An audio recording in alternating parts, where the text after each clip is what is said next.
बच्चों सुनो, Gyandeep ABC channel जिसमें आप लोगों को रोज पठन पाठन की सामग्रियां मिलती हैं, उसमें आज आपको मैं कहानी सुना रहा हूं। वैसे यह कहानी पूर्वजों द्वारा कही जाती थी और इसका नाम है राजा विक्रमादित्य।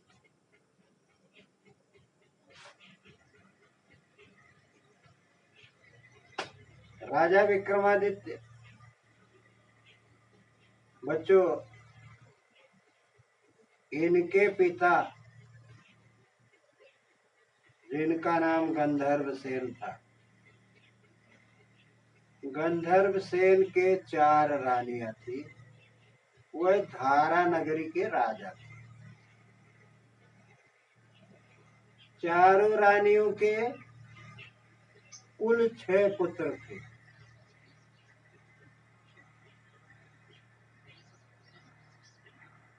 तो किसी कारणवश या वृद्धावस्था के आ जाने पर राजा बीमार पड़े और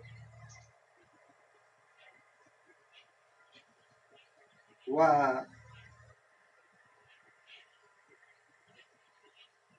बिस्तर पर ही रहे।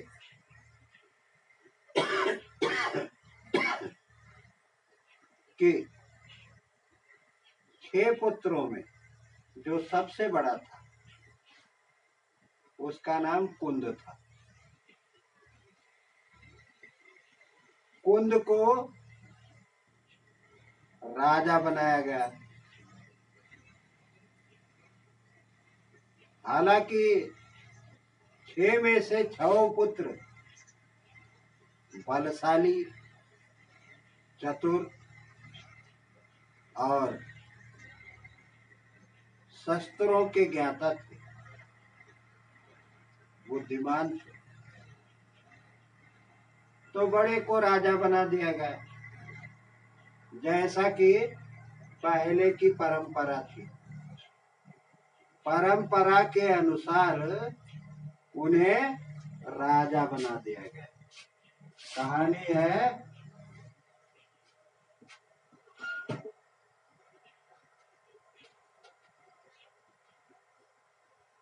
विक्रम और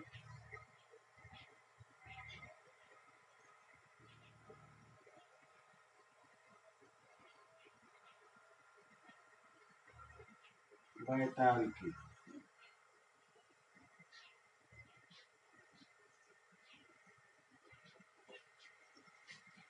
तो काफी समय नहीं बीता, थोड़े ही दिन में सबसे छोटा भाई जिसका नाम विक्रम था, उसने कुंद को मार डाला।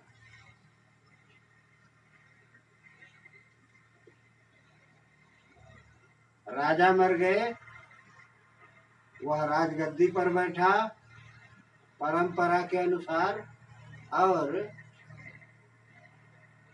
कुंद को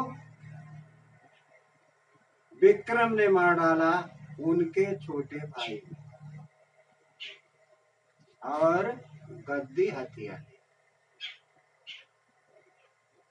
संजोग की बात देखिए, उस समय यह राज्य इतना तीव्र गति से बढ़ा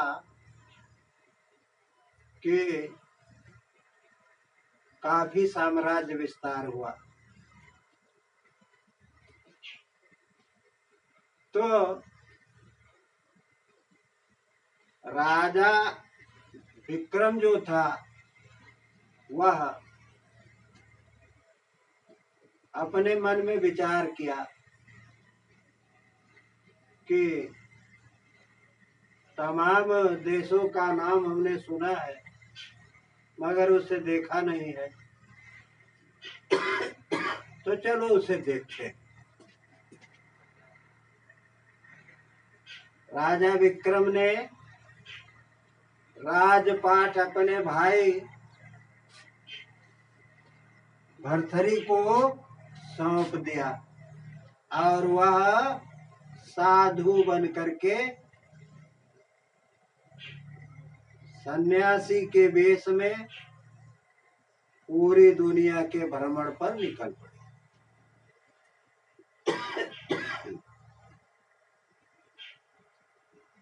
धीरे धीरे वह तमाम स्थानों पर जा ही रहे थे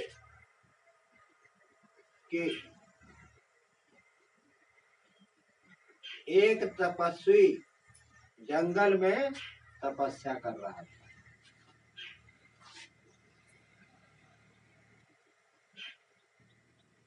उस तपस्वी ने देव की आराधना की और देवता प्रसन्न हुए, उसे एक फल दिया। तो ब्राह्मण देव जो योग की साधना कर रहे थे, उन्होंने वह फल जो था उसे देवों द्वारा जो दिया गया था, ब्राह्मण ने अपनी ब्राह्मणी को लाकर वह फल दिया और बताया कि इसे तुम खा लो और अमर हो जाओ।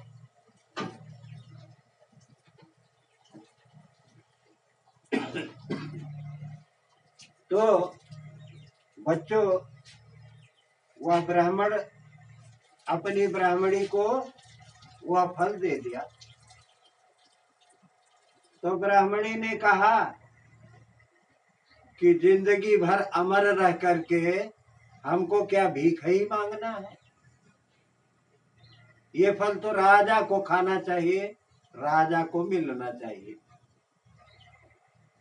बच्चों, उसके कहे के अनुसार कि इस फल को राजा के यहाँ दे आओ और उनसे कुछ धन ले आओ ताकि हम लोगों का जीवन यापन चले, भीख ना मांगना पड़े।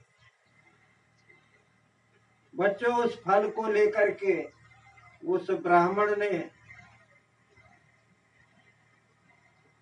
राजा के पास जाने की सोची और तैयार हुआ। एक दिन दरबार में राजा भर्तृहरि बैठे हुए थे, तो वह फल कई दिन के रास्ता तय करने के बाद दरबार में जाकर के वह फल ब्राह्मण ने राजा भर्तृहरि को दिया और कहा, हे राजन, हमें यह देव फल देवता द्वारा प्राप्त हुआ है, इसे जो खाएगा अमर हो जाएगा। तो राजा भर्तृहरि ने उसे लेकर के, उस फल को लेकर के राजा भर्तृहरि अपने महल में गए और अपनी छोटी रानी से बहुत प्यार करते थे, इसलिए उन्होंने अपनी छोटी रानी को वह फल दे दिया और बताया कि इसे खाकर जो खाएगा वह अमृत को प्राप्त होगा। लेकिन उस रानी का संबंध, उसकी मित्रता किसी कोतवाल से थी, उसने कोतवाल को दे दिया। कोतवाल की मित्रता एक वैश्या से थी, वह वैश्या के यहाँ उस फल को ले जाकर के कोतवाल ने दे दिया। तो वैश्या ने सोचा कि यह फल मैं क्या करूंगी, इसे तो राजा के पास होना चाहिए, इसे राजा को खाना चाहिए। वह वैश्या उठी और उस फल को ले जाकर के राजा भर्तरी को पुनः दे दिया। अब राजा भर्तरी ने उस फल को पहचाना। पहचानने के बाद किसी से कुछ कहा नहीं और रानीवास में जाकर के अपनी छोटी रानी से पूछा कि ये फल जो हमने तुम्हें दिया था वो क्या हुआ? उन्होंने कहा हमने तो खा लिया। लेकिन जब उस फल को रानी को दिखाया तो रानी ने सारा वृत्तांत राजा को बता दिया और राजा ने यह सुन करके कि हमारी रानी ही दोषी है, तो वह राज्य को छोड़ करके उस फल को स्वयं खा करके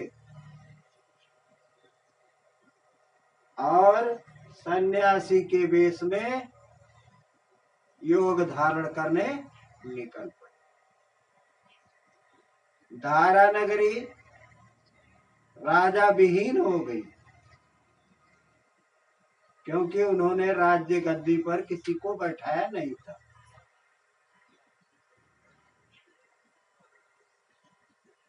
तो यह सूचना जब इंद्र को मिली तो इंद्र ने धारा नगरी के देखरेख के लिए एक देव को भेजा और कहा कि तुम जाकर के उस नगरी की देखभाल करो और प्रजा को कोई तकलीफ न हो। परंतु कहीं से यह समाचार विक्रमादित्य को मिला, विक्रम को मिला। तो विक्रम वहां से अपने नगर के लिए वापस चल पड़ा। विक्रम दूर देश से चलते चलते काफी दिनों के बाद अपने नगर में पहुंच गया, लेकिन रात हो चुकी थी। उस अवसर पर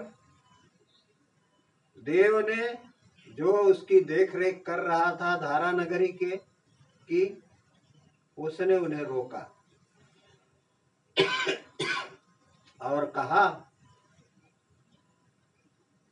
कि इसकी देखरेख की जिम्मेदारी मेरे पास है, आप कौन हो? तो विक्रम ने कहा कि यह राज्य मेरा है, मैं विक्रम हूं और मैं अपना राज्य वापस लेने आया हूं। उस देव ने कहा कि हे राजन, हमारी तुम्हारी पहचान कैसे हो सकती है? तभी हो सकती है जब तुम हमसे युद्ध करो। राजा तैयार हो गया और उसने उस देव से युद्ध किया। युद्ध में राजा ने देव को पछाड़ दिया। तो देव ने कहा कि हम आपको जीवन दान देते हैं, हमें मालूम पड़ गया कि आप ही विक्रम हो, आप अपने राज्य की जिम्मेदारी लीजिए। विक्रमादित्य पुनः राजा बना और अपना राज्य विस्तार किया और राज्य विस्तार के साथ ही एक महात्मा वहां योगी वहां योग करता था। वह राजा को, राजा विक्रम को ला करके एक फल प्रतिदिन देता था।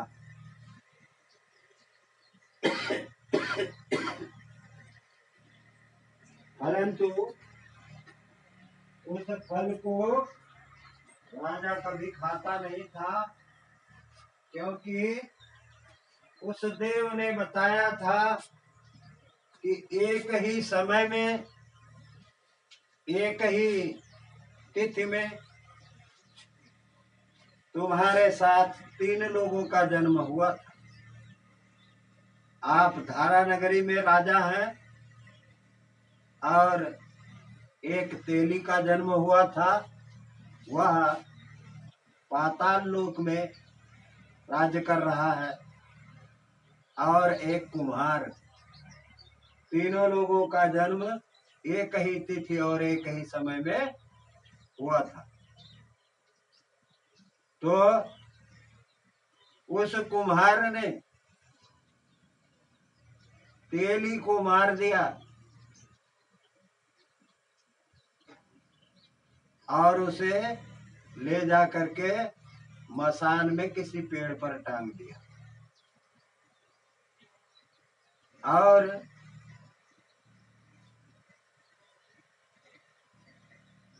अब वह आप को मारने की सोच रहा है, इसलिए योगी के द्वारा दिए गए फल को राजा विक्रम ने नहीं खाया। वह प्रतिदिन आता था और एक फल दे करके चला जाता था। राजा उसे भंडारी को दे देता था, भंडारी भंडार गृह में ले जा करके उसे रख देता। किसी समय जब राजा अपने अस्तबल की देखरेख करने गया था, वहां भी वह योगी पहुंचा और उसने राजा को फल दिया। उस फल को राजा ने हाथ में लिया और राजा ने जैसे ही वह फल उछाला, उस फल को उछालते ही राजा के हाथों से छूट गया और वह नीचे गिर गया। तब तक एक बंदर वहां बैठा था, उस बंदर ने आकर के उस फल को झपट लिया और वह बंदर भी उस फल को तोड़ दिया। उसमें से एक लाल निकला तो राजा आश्चर्यचकित हो गया। राजा ने योगी से पूछा कि महात्मन, आप ये फल हमें प्रतिदिन क्यों देते हो? योगी ने कहा, राजा के यहाँ, बेटी के यहाँ और राजा के यहाँ, पुत्री के यहाँ और ज्योतिषी के यहाँ कभी खाली हाथ नहीं जाना चाहिए। इसलिए उसने यह सोचकर प्रतिदिन राजा से मिलने के लिए फल लाने की युक्ति बनाई। उसी समय उस फल को, सभी फल को भंडारी द्वारा मंगाया गया और वो तोड़वाया गया। प्रत्येक में एक एक लाल निकला। उस लाल की कीमत जौहरी द्वारा जब पूछी गई तो जौहरी ने बताया कि इसकी एक लाल की कीमत 1 राज्य के बराबर है, इसे करोड़ों में कोई भाव नहीं लगा सकता।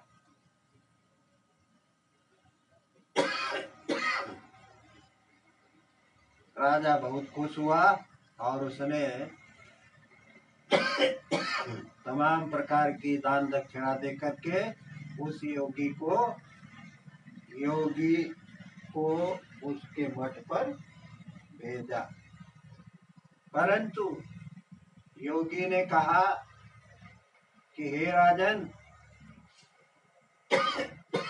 हमें आपसे एक काम। राजा ने पूछा, बताइए।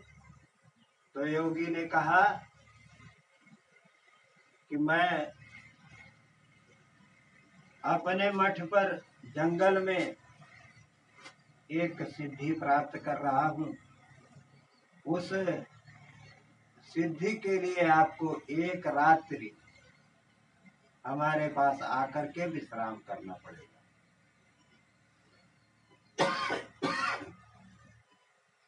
राजा भी उसकी बात को हाँ कर लिया और योगी मठ में चला गया। निश्चित समय पर राजा ने अपने सारे हथियार बांधे और उस मठ पर गया योगी के पास। योगी ने उसे बैठाया। बैठाने के बाद कुछ समय बैठने के बाद राजा ने योगी से पूछा, महात्मन, हमारे लिए क्या आज्ञा है? तो उसने कहा, योगी ने, हे राजन, मैं तब तक तपस्या कर रहा हूँ, योग सिद्ध कर रहा हूँ, तब तक आप यहाँ से दक्षिण दिशा में जाइए और एक 2-3 किलो या 4 किलोमीटर के दूरी पर एक मसान है। मसान का मतलब शमशान से है। शमशान में एक शीर्षे का वृक्ष है। उस वृक्ष पर एक लाश लटकी हुई है, उसे आप ले आओ। तो राजा उसे लेने के लिए तुरंत चल पड़ा। रास्ते में अंधेरा था, सर्प थे और मसान तक पहुंचते पहुंचते उसको काफी समय लग गया। लेकिन राजा साहसी था, डरा नहीं और वह मसान के पास पहुंचा तो उसने देखा कि एक पेड़ है और मसान में तमाम हाथी और शेर आपस में लड़ रहे हैं और भूत प्रेत भी तमाम वहां हैं और उन भूत प्रेतों द्वारा मानव लोग मारे जा रहे हैं। तो इस तरह से राजा वहां पहुंच के रुका। अगला पार्ट आपको कल बताएंगे। धन्यवाद।